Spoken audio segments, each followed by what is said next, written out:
Medir la luz. Ese es trabajo de los metrólogos. Y cuando hablamos de luz, entramos en el terreno de las ondas, la radiación y los espectros.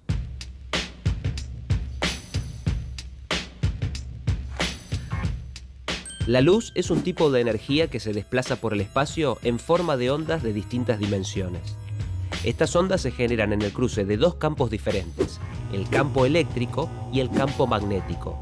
Juntos conforman el espectro electromagnético. La luz es solo la porción de este espectro que puede ser percibida por el ojo humano.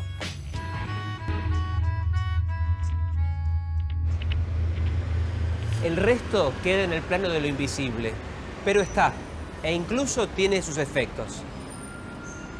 Como el daño que pueden provocarnos los rayos ultravioletas si miramos directo al sol.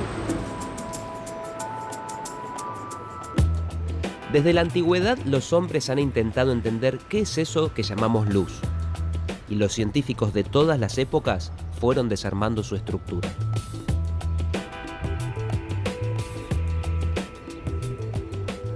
Es que para poder medir la luz es necesario conocer sus propias reglas.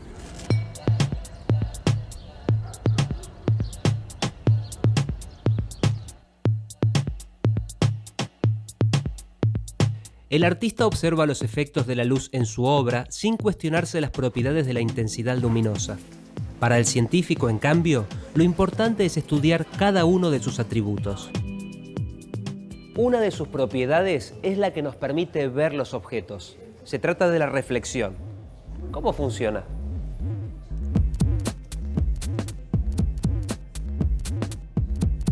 Cuando un haz de luz incide sobre una superficie reflectante, es decir, una superficie que no absorbe los rayos, parte de esa luz incidente se va a reflejar y va a permitir, cuando llegue a nuestros ojos, que veamos los objetos que nos rodean.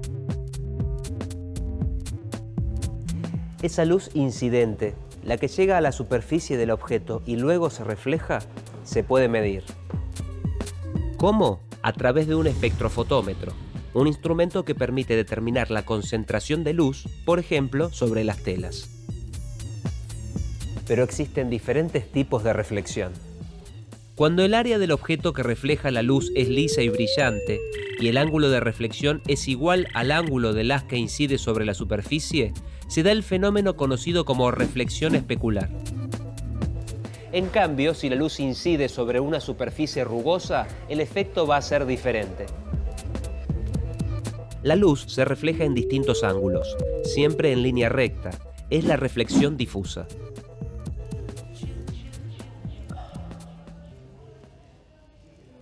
Pero ¿qué sucede cuando un rayo atraviesa dos medios de distinta densidad, como el aire y el agua? Al cambiar de dirección se produce un fenómeno diferente, la refracción. ¿Por qué cambia de dirección?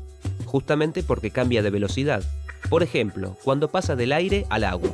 De modo que la refracción tiene que ver tanto con la velocidad como con el ángulo de incidencia.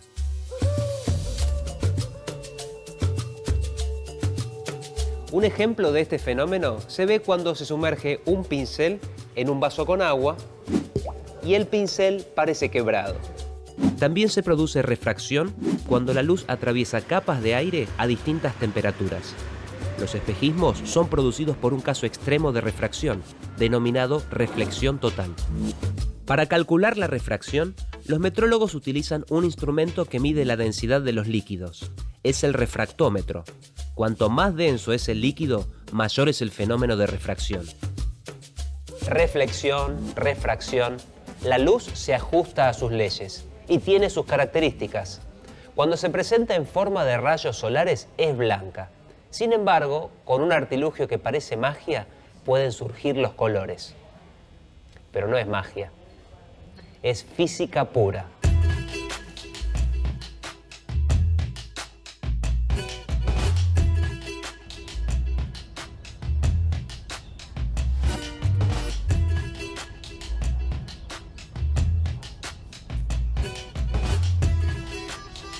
En la Inglaterra del siglo XVII, el gran Isaac Newton advirtió que en ciertas circunstancias la luz blanca sufría una descomposición y se modificaba.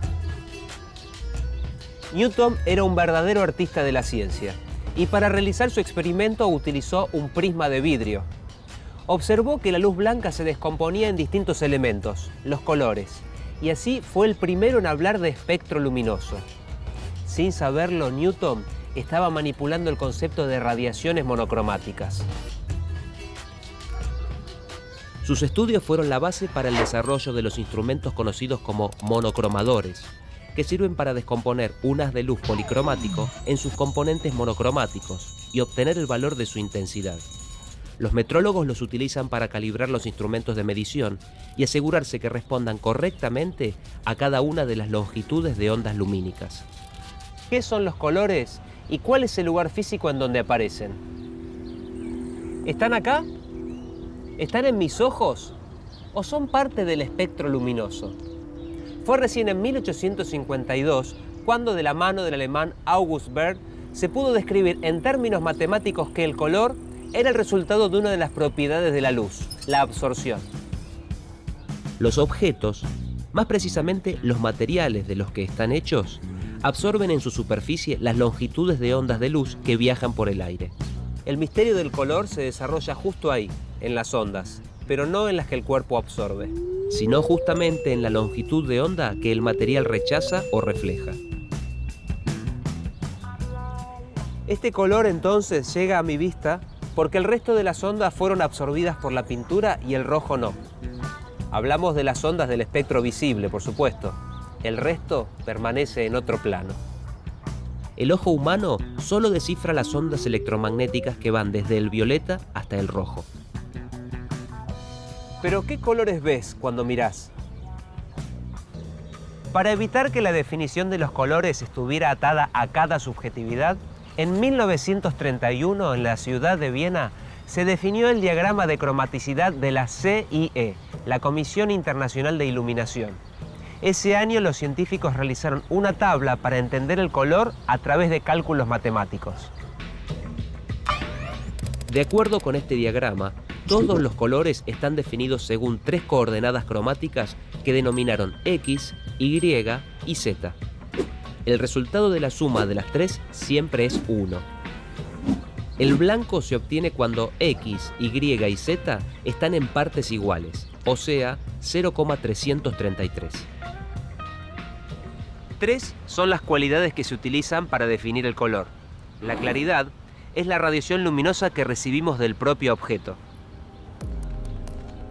Y puede sonar una obviedad, pero un objeto es más claro cuando se aleja del negro en la escala de los grises. La segunda cualidad es el tono. Es lo que conocemos con el nombre común del color, y se refiere directamente a la longitud de onda que no es absorbida por el objeto.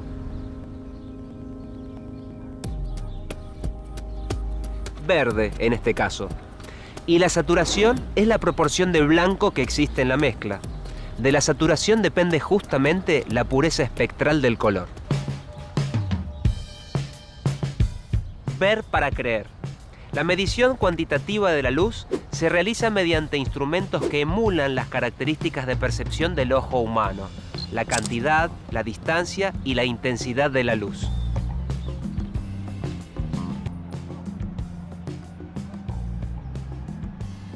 Los ojos ven y traducen para que el cerebro entienda.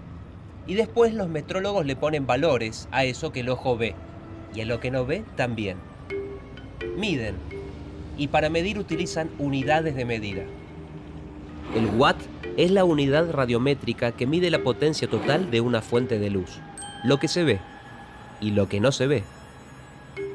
En cambio, el lumen está asociado a las unidades de medida fotométricas, a la luz, a las ondas electromagnéticas que el ojo capta.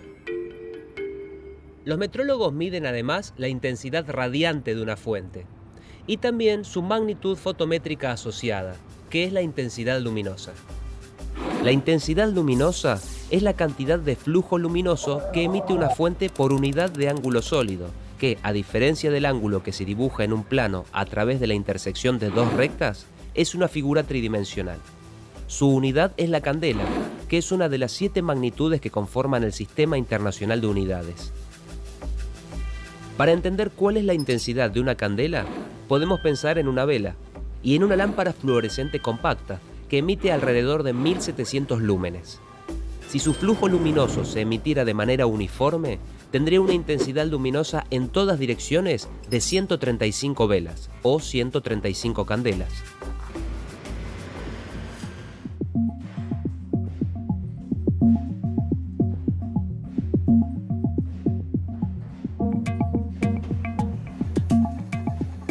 Este aparato se llama radiómetro criogénico. Es un sensor de temperatura que sirve para medir la radiación.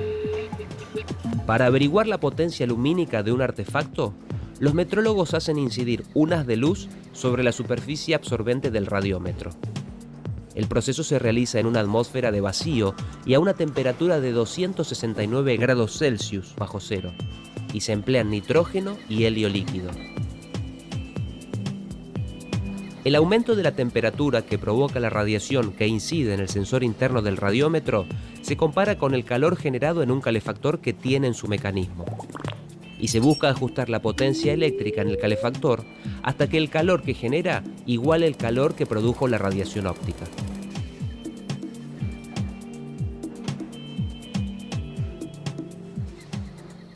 Esta es una prueba clara de que el calor y la luz son energías estrechamente relacionadas. Pero para medir la intensidad lumínica, primero hay que asegurarse de cuánto mide una candela. Con exactitud, claro. Porque a la metrología no le alcanza con saber que una candela tiene un valor aproximado a la llama de una vela. Se necesita toda esta máquina para obtener el patrón primario de medición de la candela. Y a través del radiómetro criogénico se calibran después los detectores secundarios. Al igual que todas las otras unidades de medición, la candela también tiene su historia. En 1860 se implementó la primera definición de la unidad de intensidad luminosa. Se materializó a través de lámparas de aceite de ballena, que en 1898 se cambiaron por lámparas a gas. En 1909 se realizó el primer intento exitoso de establecer una unidad reconocida internacionalmente. Se usó una lámpara de pentano. Solo en 1940 se lograron los primeros patrones basados en cuerpos negros, artefactos que simulan un material absorbente de radiación perfecto. Esta unidad fue llamada la nueva candela. En 1979 se llegó a la definición actual de la candela, la del Sistema Internacional de Unidades. Es la intensidad luminosa en una dirección determinada de una fuente que emite radiación monocromática a una frecuencia de 540 por 10 a la 12 Hz y tiene una intensidad radiante en esa dirección de 1 sobre 683 watts por estéreo radián. ¿Cuál es la obsesión de precisar con tanta exactitud el valor de la intensidad luminosa? Hay una razón práctica. Es que en las ciudades no solo existe la polución ambiental, también se puede sufrir la contaminación visual. Cada calle, trabajo, taller o lugar público. Incluso los diferentes ambientes de una casa. Cada lugar necesita una intensidad de luz adecuada. Ni tan poco ni tan exagerado. Porque no es verdad que a mayor luminosidad vemos mejor. La utilización de la luz debe someterse a las leyes nacionales. La Ley de Seguridad e Higiene en el Trabajo establece los niveles de iluminación que deben utilizarse en distintos ambientes laborales.